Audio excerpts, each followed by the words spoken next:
বিগত দিনে আওয়ামী লীগের দোসর ছিল, আওয়ামী লীগের পারপাস সার্ভ করেছে। বিশেষ করে আরিফুর রহমান দোলন এবং আবুল বাশার খান, আমরা ইতিমধ্যে দেখতে পেয়েছি যে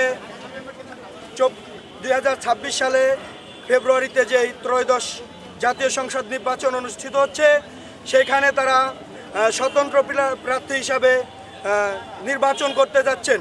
আমরা একটা স্পষ্ট বার্তা দিতে চাচ্ছি যে আমরা 2024 সালে জুলাই আগস্টের যেই আন্দোলনে 1400-র বেশি শহীদ হয়ে রক্ত ঝরিয়ে এই বাংলাদেশ পুনরায় নির্মাণ করতে যাচ্ছি।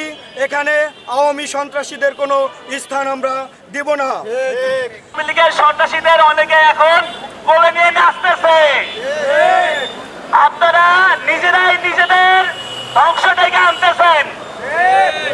আপনারা ভাইবেন না আওয়ামী লীগ আইসে সাধু ভাষায় মধু ভাষায় কথা বললে আওয়ামী লীগ ভালো হয়ে যাবে। সন্ত্রাসী আজীবন সন্ত্রাসী থাকে। এই আওয়ামী লীগের সন্ত্রাসরা নির্বাচনকে কেন্দ্র করে যারা হত্যা চালাবে না, আরো ধরনের ষড়যন্ত্র চালাবে না, এর কিন্তু নিশ্চয়তা কেউ দিতে পারবে না। আসনের হরিপুরের 1 নং আসনের আওয়ামী লীগের সরাসরিতে কমিটিতে থাকা ব্যক্তিবর্গ স্বতন্ত্রের নামে আবার নির্বাচনের চেষ্টা চালাইতেছে।